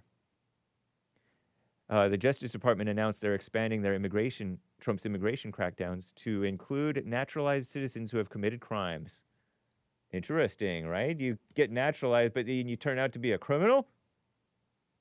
That's not right. It's not right. But I found it interesting that he said intimidation. He used that word, intimidation. Because another so-called mayor, this evil woman, Karen Bass. So, deport Zohran Mamdani if he blocks ICE raids in New York City. Should he win as mayor? Pretty funny, pretty cool. Good job, Trump. I like that. Outside of the box thinking. Both Mamdani and Karen Bass have cried intimidation on Trump with regard to Trump trying to fight with these having to fight with these mayors to get the law enforced, or these wannabe mayors, in their respective cities. This is what LA so-called mayor S. How embarrassing, a black female Democrat, also a communist, or at least has sort of a communist past, as I understand it. Karen Bass. She's ready to fight Trump over the ICE raids. We will not be intimidated. Listen to this. See if I can. I don't know if I'll play this whole thing, but where are you? Oh, Lord. Maybe here it is. Okay, yeah. Let me crank this volume a bit. Look how... June 5th, 3 short weeks ago, Los Angeles was calm. Angelinos were going about work, school, and families were preparing. She's at this press conference here. And look, she's standing in front of all these men and females looking like a joke with her short self. Short little petite, not that petite, but sort of petite looking, sort of light-skinned black female, odd-looking little afro wearing communist leftover, looks sort of reminiscent of Leon Trotsky, by the way, to me. Look at that. Look at this person, by the way. That looks like a guy with a minister's collar thing.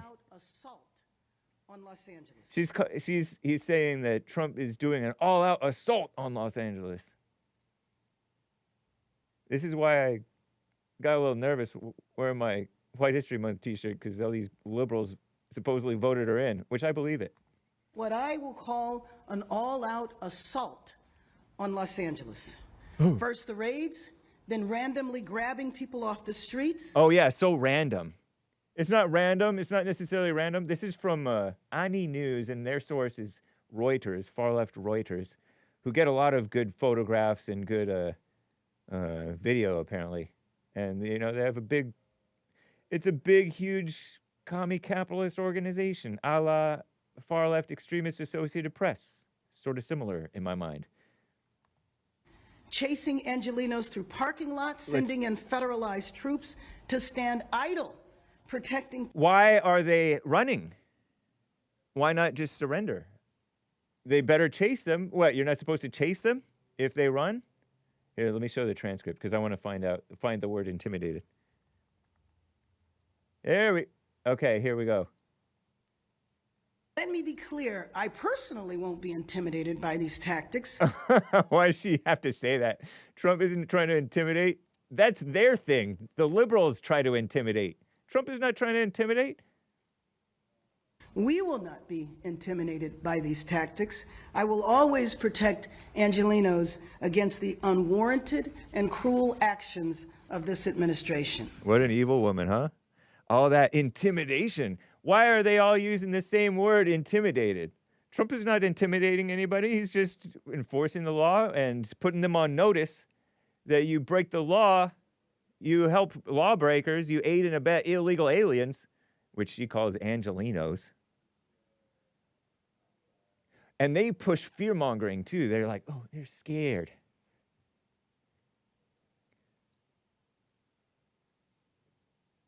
They are the attempted intimidators. Wolves in sheep's clothing. Rest in peace, Jimmy Swaggart. I just found it interesting. We will stand strong with her weak woman voice. Shout out, women. You know me. By the way, quick little bits of news also going on. Tennessee has this anti-bullying law. Oh, Lord. What? Where if you're a minor, say you're in high school or something, There's this new state law that took effect this week. It'll give courts the ability, evil courts, like they need more ability. Tennessee teens who pick on their classmates may soon have to walk to school because they could have their driver license suspended if found guilty of bullying or of cyberbullying. What? Now, I'm for banning people. I ban people in my chat. I ban people in my whatever. But this pandering to weakness and this anti-bullying stuff is not morally right nor straight. How are you going to call that a crime? What? To combat bullying. They are always addressing and misdiagnosing symptoms, not the root issue. Bullying can cause long-term harm that results in mental health problems later in a person's life, says State Representative Lowell Russell, who sponsored the bill, talking to Commie Nonsense Network. Most acts of violence and suicides are noted as the result of being bullied. Noted by who? Dumb liberals? Blind dumb liberals? They don't know that. I simply got tired of nothing being done to stop bullying, said this guy. I think Lowell is a guy's name. How embarrassing. Tennessee, how far you've fallen. Taylor Swift, come get your state. Your state's going out of control, T Swift. That's not my Tennessee values. Taylor Swift would probably support this mess. I think it's nice what that gal, the first lady, a true lady, is pushing. Be best, be better, be best campaign. That's nice.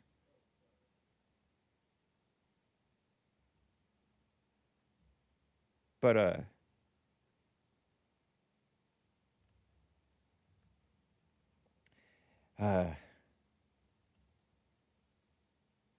they're trying to call Trump a bully. It doesn't even make sense. Karen Bass will not be intimidated. Zohran Mamdani will not be intimidated. That means they are intimidated, seemingly. I remember one time I told my friend, I'm not scared. And I said I wasn't scared because I was scared. T Swift, definitely a Hake watcher. Not a hate watcher, a Hake watcher. Right on. Happy White History Month, T Swift. You deserved it. Beyond Z didn't. I don't care what Kanye said. I was on your side at that point. Okay, so what did I just cover? What was that? Oh, Tennessee. Anti-bullying law. So you're going to take away their driving privileges? That's a shame. Come on, T Swift. All right, so American Anchor Baby's coming up in very soon. I got to get to Jason in Long Island, New York, over here. Jason, thank you for calling and holding, man. Go ahead.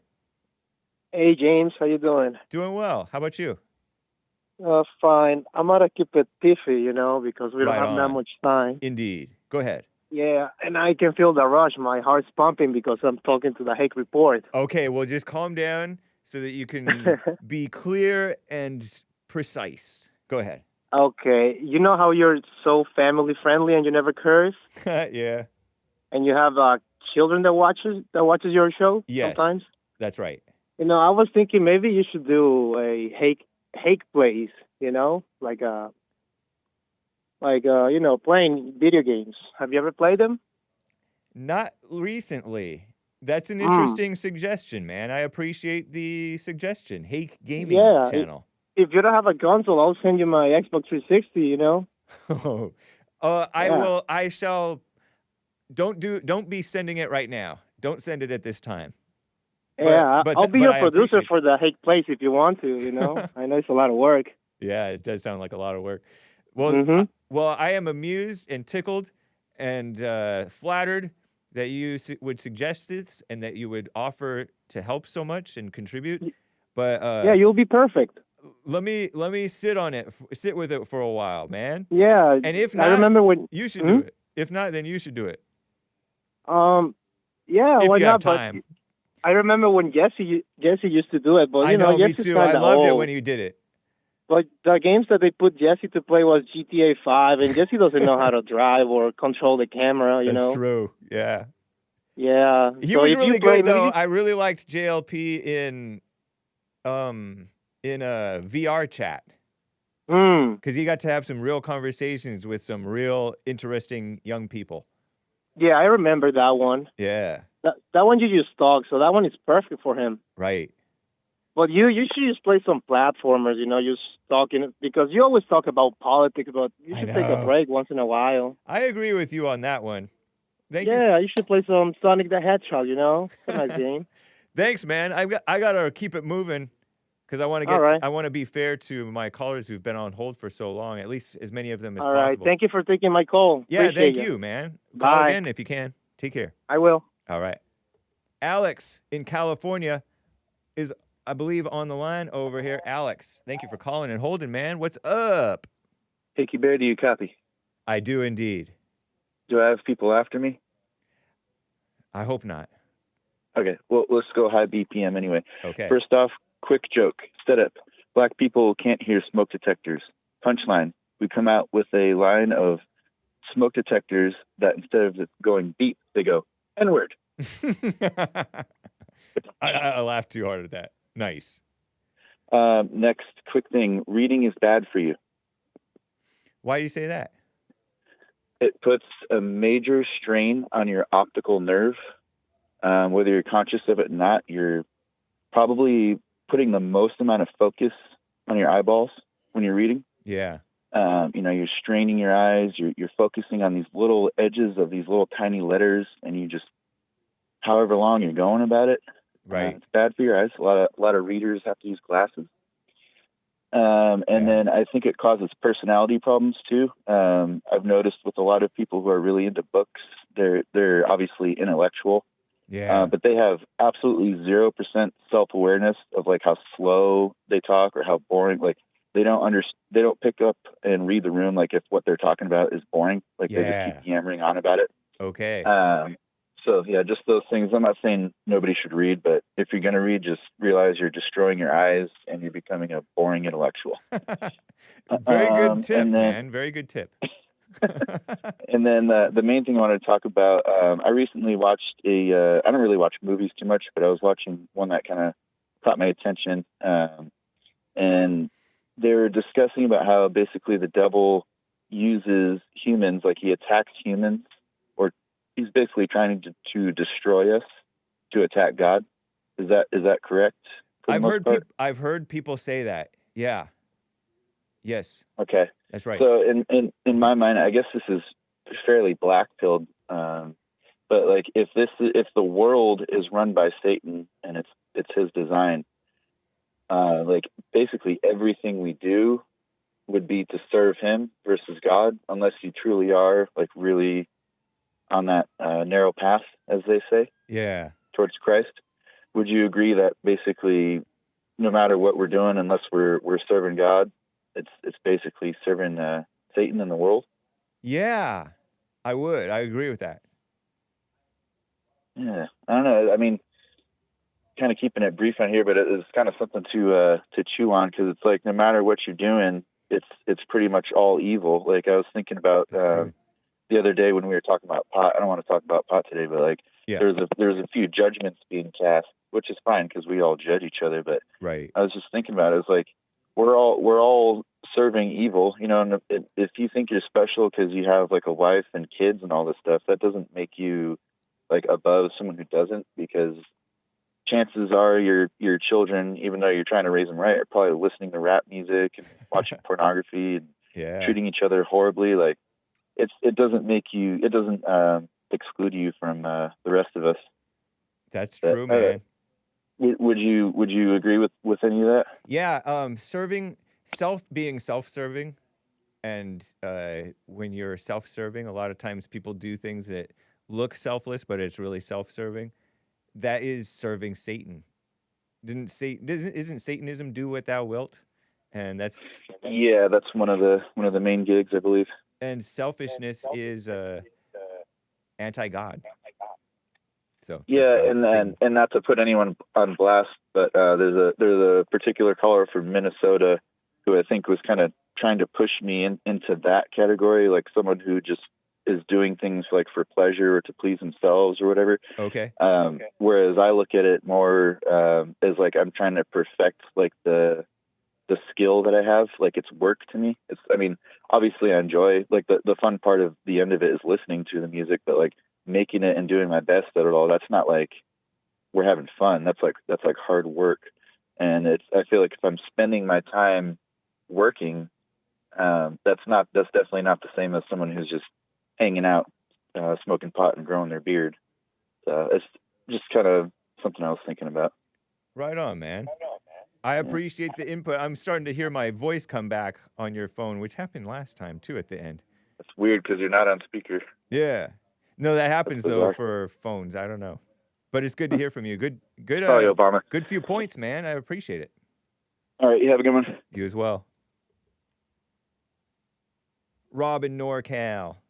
Rob, thank you for calling and holding, man. Let's do it. Yeah. What's going on, Hake? Hey. July just feel white. It does. It's cool. I wanted to respond to the Deep South caller that was saying that why do flat earthers should worry about the government spending your money inappropriately, and that's exactly what we're going against, because NASA spends $75.5 million a day. Yeah. And what are you getting for it? I don't know. It seems all vain, but when you're doing something extreme like that, sometimes you become very inventive, and it ends up having other uses, and just because it's vanity, everything is vanity, and it's also kind of cool. No. But you're right. It is so. It does seem like vanity spending. No, it's money laundering. Oh, they're not. It's worse than just vanity, huh? Yeah, they're not. No, they're not doing anything with your money. They're convincing you that they're going to fly you to Mars if this flying space ball dies because of global warming, and none of that's going to happen. You know, none of that's going to happen at all. Yeah, I'm not. I don't jump on the global warming. Global warming. Yeah. Interesting, man. I have to move forward, but I appreciate your tip on that. It's a good point. Yeah, that's all I got to say. I don't think it's money laundering. I think it's more vanity, but you think it's money laundering because you don't believe space is even real. Interesting, man. Well, great hearing from you. Take care. All right, you too. All right. Bye. And Alan in Michigan. Alan, you're alive. We only have a couple minutes. Go ahead. Talk about perfect timing. I'll make it real quick because I got to get them lawn mowed. It looks like a wheat field. Yeah. Your caller made a very good point about money laundering. Very good. But the main point I want to make is thank you for having your program set up the way you do. Because in my mind, I say the Hake Report and Forum. And what you have done for me is by bringing in these people like Mark and the last caller and William 7. I take it William 7 is into flat Earth. A little bit. He says that he doesn't know what it is, and he doesn't think that, he thinks that you can see past the horizon, the obvious drop, which means that you much further than you should, which means that you couldn't see that on a globe. So yes. Okay. Well, the thing is, lately, in fact, very recently, a while ago, I had defended the ball Earth theory on a verse from Scripture. Yeah. I have since been in contact with people who believe in the flat Earth on a biblical basis, and they've given me some verses that are really very interesting and troubling. And I have you to thank for bringing these people on to make me start thinking about a new paradigm of thinking about how the Earth really is in relationship to God in the heavens. Well, thank you, Alan in Michigan. I appreciate it. I And got to that's it. run, man. It's good to hear from you. Take care. Okay. Thank All you. right.